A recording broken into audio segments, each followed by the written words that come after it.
Today I'll show you what a regular day looks like when you're trying to build a business while trying to learn Chinese here in Shanghai. And I need to hurry up because I have my first midterms exams right now. So let's go. Oof, so fucking warm today. I think it's 30 degrees. Hold on, I don't got the time today. Money on my mind, nigga, I got to grind today. Get that shit on delay. Okay, so today, 我有2个考试. Wish me luck because it's not gonna be easy. Let's go. What do you feel about the exam? Yeah, amazing. Couldn't have gone better. ¿Y tú? Inventada histórica. Sí, qué rico. It was not too good, not gonna lie. It wasn't as good. Okay, so the exams are done. I had listening and reading exams today. Listening was so-so. Reading was fucking hard. So I hope to do better next time. Tomorrow I have speaking. So let's see how that goes. Start to go home. I have a call today, and then I need to prepare for that speaking exam. But then I'll be done with the midterms. Chinese is so hard, guys. And also, just wanted to show you because I think last time I was here, there was almost no one. I don't know if it's because classes were over or something. But today you can see it's full of people. But I see there are a lot of families, a lot of kids, and yeah, seems like there's gonna be a storm today. Let's go home. There are a lot of things to do. Okay, so made it back home. Let's rest for a little bit, and then I'll let you know what's been going on. And what's on my mind also, because I have a lot of things to share with you. So yeah, back home, I'm gonna have some strawberries. It's been almost 4 hours of doing exams there. I'm not gonna lie, I'm quite destroyed. It's been super intense. So for you to know, I've been taking these intensive Chinese classes for 2.5 months already. I started in February, and we have around 4 hours of classes every day, like 4 full hours. I had to study everything I hadn't studied for the past couple of months because with everything I'm doing, I didn't have enough time to just study a little bit every day after class. But yeah, the first 2 exams are done. I now have a rest, probably watch a little bit of Attack on Titan. I've started watching that series and I'm very hooked on it. I'll probably give you an update when I sit down on my desk. Let's go. So let me just tell you, there's been a lot going on since the last video. For you to know, right now it's April. Last video was filmed, I think it was around December, maybe. I know I uploaded it a couple of weeks ago. You can see the Christmas tree is still here, but yeah, a lot of things have happened. So let me just try to summarize it as good as I can. Because the last time that I uploaded a video, I still hadn't figured out what my routine was gonna be. I just woke up, go to the gym, grab the coffee, and then came back home to try to advance on my business, try to advance on the project that I'm here trying to build and that I'm sharing with you since the beginning. Right now, for these past few months, I've been super busy. That's the main reason why I haven't been able to upload anything. In February, I started going to these intensive Chinese course classes here at university, and now I'm having around 4 hours per day of Chinese in the mornings. So as you can imagine, a lot of my energy goes in the morning to that class, and then when I come home, that's the moment where I actually focus on advancing on the business. And there is a lot of updates there. As you know, like since I moved here, I've been doing everything from ideation to launch and doing every little thing that you could imagine. And I've been going through a lot of problems, a lot of also bottlenecks. But then just fast forward since February where I started my classes, I've made a trip to Japan last weekend actually. It was amazing. Spent there 5 days, so it wasn't like a huge trip. Oh, the super famous Shibuya crosswalk. No, it's not.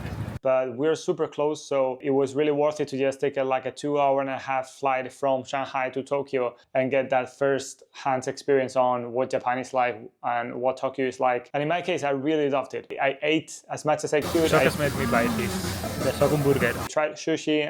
Cherry blossoms were there in full bloom, so it was a beautiful landscape. Weather was super nice as well. Okay, so after all the rumble in the Hong Kong video about whether or not I should buy the watch, I'm now on my last day here in Ginza in Tokyo to buy the watch. So let's go. Wrapping up my trip here in Tokyo, I can say it's amazing. It's an amazing city. I'm so happy. It's been a great time. This is the first time, but it won't be the last. I will be coming back for sure. Que bonito. I think it might be a bit too big for my wrist. And this is the medium one, which I think might be the best fit for my wrist. Yeah? Okay. So, process of making the purchase. I'm a little bit nervous. And they brought us a little bit of water. Not bad for a multi-$1,000 purchase, but yeah, it's happening.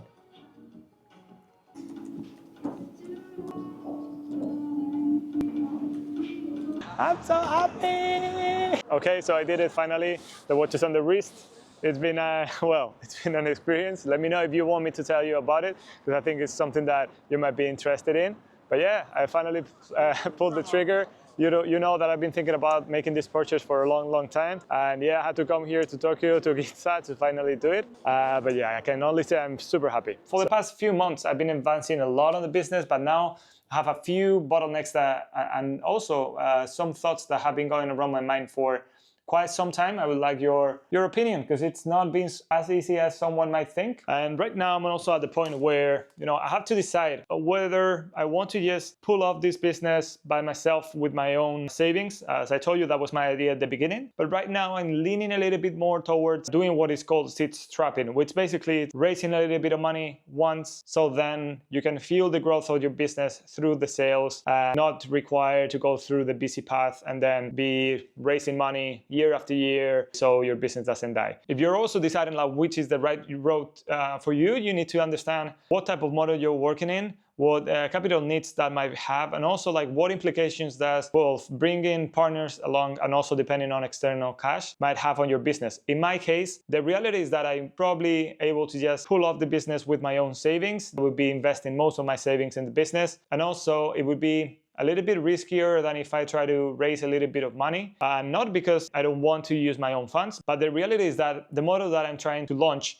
will see its chances increase from raising a little bit of funds and having an accelerated launch where you're able to have a little bit more resources than if I just used my own savings. So right now I'm starting to send messages to people that I know to see what would they recommend me. And it's a pretty different feeling when I was on the other side and I was the one giving advice to companies or founders telling me what to do.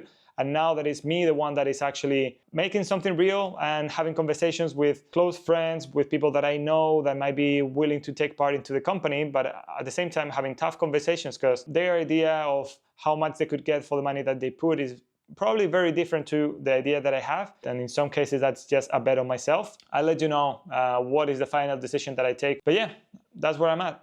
And regarding the process itself of the company, right now, I already decided what product I want to launch in which industry, in what market. Already have pretty advanced conversations with the suppliers. You probably saw me have a few calls back in December, January. That's when the conversation started. And also what I've been doing now is try to also advance on kind of like the second half of the project, which is try to get the best structure possible that allows you to grow. And in my case, I've already started contacting companies that can do everything for me regarding fulfillment, etc. But I'm getting quotes, see how much they charge, so I can also like make the most accurate forecast I can. I'm now in the moment where I might raise a little bit of money, and for that it's very important that you make your numbers and you know how much money you might need, the rationale behind it. And also I just realized that some people actually tell me that they like to know which are like the hardest parts of the process and which are the things that I'm struggling the most with. So let me share a couple of things. So one of the reasons why I've been so frustrated dealing with European and Spanish suppliers is that I really can't understand. I feel so frustrated because I've been speaking with them for 3 months, more or less, to just launch one product. And right now, at this moment, at 17th of April, I'm still waiting for my February supplier to actually tell me if they'll be able to deliver on the product that I want. And of course, no sample because they're in Spain. And I also asked them like, hey, I'm gonna be in Spain by the end of April. Would you be able to actually send me a sample of them? Of course, no worries. It's gonna be there by that time for sure. No replies. They went on holidays. They've been on holidays for 3 weeks now. So I don't know. I still don't know if they'll be able to pull it off or not, or if I need to just go and find another supplier. I don't know. I hope that you can imagine how frustrating this process has been for me, because the designers thought that maybe I quit the idea, I quit the project, because they've literally been waiting for over a month now. And I feel really embarrassed to not be able to tell them, yeah, everything is done, work on this, let's have a meeting whenever you have it ready and let's get it done. And I know that we all get very protectful of our region, our country, and we really love to have things that are made in our particular country, in our continent, kind of like to support them, etc. But the truth is that if